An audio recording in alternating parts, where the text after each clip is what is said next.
Defending Jacob is the first miniseries on the new Apple TV Plus streaming service. I'm Gold Derby contributing editor Riley Chow, here with Jacob himself, actor Jaeden Martell.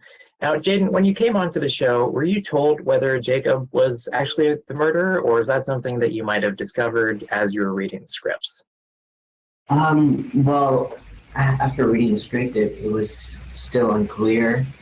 So I ended up, the first time I met Mark and Morton, the writer and director, I asked them whether or not he did it. And basically, Morton said that I can choose whether or not he did it. And they didn't want to know. They didn't want me to tell anybody. And it took me a while to decide through pre-production whether he did it or not. So I guess I'm the only person who knows for a fact if he killed them. So, as viewers come to see, I don't know if it's fair to say that Jacob acts guilty, but he certainly does things that do not help the situation. So, Jaeden, defend Jacob here. Why does he act seemingly irrationally, and he doesn't really take these murder charges as seriously as he could? Well, I think he takes them seriously, but I think that there's definitely,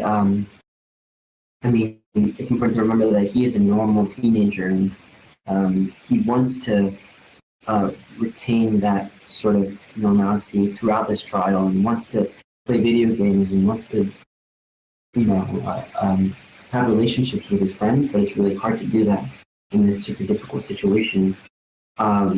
So he sort of kind of acts out in a way and does things that definitely don't help him in this situation, but it's only because he sort of, like I said, he wants to return to being a normal kid.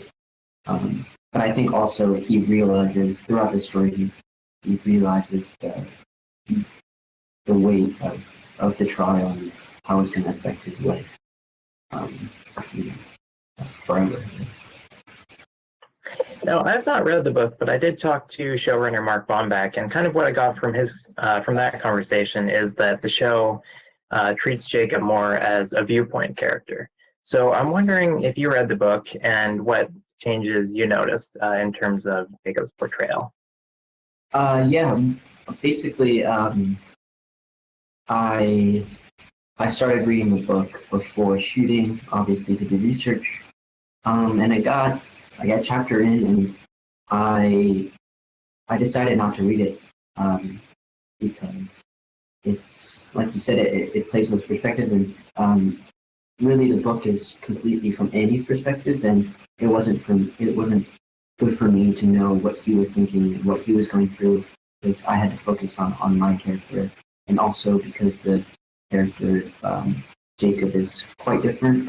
I feel like Mark and Morton wanted him to feel more normal and relatable to the audience, rather than being this super dark, gloomy character. Yeah, so what kind of research do you do then? Are you looking into similar real-life cases? I wanted to stay away from kind of relating to anything. I wanted it to be fresh in a way. I think the interesting thing about this story is Jacob dealing with this whole new world that he doesn't understand, and trials, and while he understands it a little bit because his dad is a DA, he is really unfamiliar with being on that side of the bench and having to deal with being in the spotlight. So it all had to feel natural and new. So I wanted to stay away from knowing about the trials and how exactly it works. He sort of has to be inexperienced with that aspect of it. And with the character, it was completely internal, and I had to use my imagination to sort of, like I said, decide whether he did it or not, and focus on the experience in the background of Jacob. rather than focus on other people's experiences.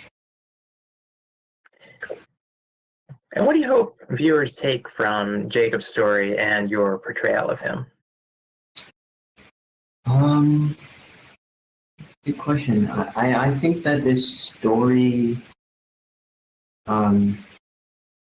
is really about family, and it's essentially just asking the question: how far would people go for the people that they love? And I hope that families and teenagers and kids and parents can all relate to these characters and relate to this family. And they can also, I think also an important part of this is empathy, is having empathy for people, just because while you don't know whether Jake did it or not, you still feel empathy for him. And it's a crazy thing to feel empathy for a potential murderer, but you do, because you're able to see that he is a normal kid. He has a loving family, and his life is torn apart, and it'll never go back to normal. So you're forced to have empathy for someone that you don't truly understand. And I think that's an interesting thing. All right, let's go back here. How did you get this part? Well, I auditioned a few times, and I sent a tape, and I actually found out that I was going to do Defending Jacob while I was shooting Knives Out with Chris, and so we found out together, and that was really interesting, and it was great to have a head start on creating that family bond and dynamic. And then after I found out, I met with Mark and Morton and just started talking to them about the story and about the character, and I was super drawn to the complexity of the story and character. And why do you think they cast you? What do you think they saw in you that you'd be able to bring to this role? I don't know. I don't know. That's not really a question for me, I guess. Yeah, that's a tough question. I'm not sure how to answer that. So you've worked on a lot of movies over the last few years. What was it like to sit with a character for these 8 episodes here to kind of play the same role for an extended period of time? Yeah, it was very different than any of the movie experience I had. Mostly because of the length of the shoot. It was around 6 months, and we basically shot it like a film. We shot it pretty much out of sequence unless we were on stage, and we were jumping back from episode to episode.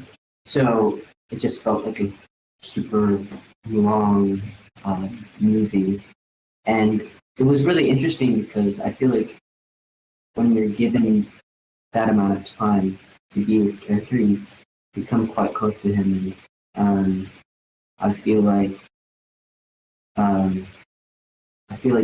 you're able to fully get the grasp of the character, and you're able to witness their growth and their changes and different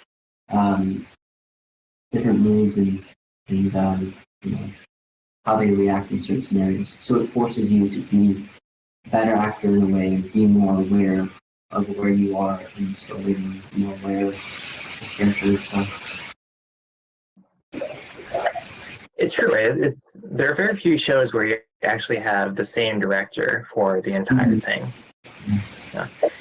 What's it like working on Apple TV Plus, which is a streaming service that nobody had and maybe nobody had heard of back when you were working on the show?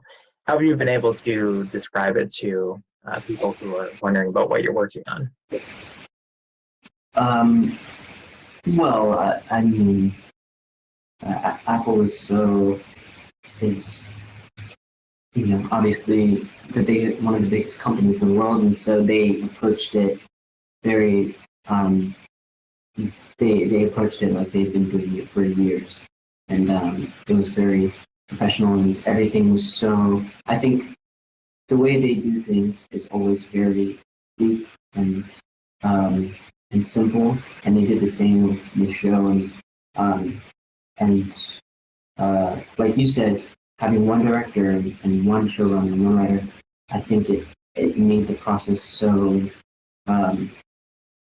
cohesive, and it made it flow super well, and it was great working with them, and I hope people will subscribe to them, hopefully watch our show. They have a lot of great projects, which is. Do you have a favorite Apple show? The Servant was good. Yeah. I watched a little bit of Amazing Stories as well. I think that's yeah. So we're coming up on the Emmys, and you're being campaigned in the supporting actor in a limited series category. So if you're nominated, you'll have to choose an episode that's available for viewing on the Academy website. So I'm wondering, is there a particular episode of Defending Jacob that you feel like was your standout? Maybe you had a bit more to do in it? I don't know. I think that I guess I would answer that question by figuring out which episode was the most difficult for me and the most emotional. I think I would say the second episode, where everything sort of starts picking up. I feel like there were the most scenes where I was the most scared to have to shoot them. So I guess I would say second. So you're so young, but you've had an enormously successful career as Jaeden Lieberher. So this is your first credit on television as Jaeden Martell. So why change your name, or maybe just your stage name? I changed my name legally to Jaeden Martell. I changed it to Martell because that is my mom's name, my mom's last name. And I sort of wanted to honor her and go by her last name, because she was here with me every day. She's on set with me. She makes me the person I am. And, I owe everything to her. And, she has raised me for the last 17 years. So, I thought it was the thing to do that with myself. So I'm wondering, over your film career, who were you most excited to work with? Well, the first movie that I did was with Bill Murray. I think I was the most excited to work with him, but also the most terrified. It being my first movie, but also with Bill Murray. So that was a scary experience meeting him for the first time. Knowing that I was going to be working with him every day, just being, but we got pretty close, and he'll still check up on mom and because he was he's an amazing influence on so many people. So it's really great. All right, and finally, you recently went blonde. I'll just say 2020 is the year. So I want to ask how that's going. So good. There's nothing else to do in quarantine, so I had to go for it. Yeah, just for the time being. All right, Jaeden, thanks so much for taking the time to chat. Defending Jacob is premiering with its first 3 episodes, then it'll be 1 episode a week after that. And you can check out our interviews on Gold Derby and our YouTube channel. I recently talked to the showrunner, Mark Bomback. And you can make your Emmy predictions on goldderby.com.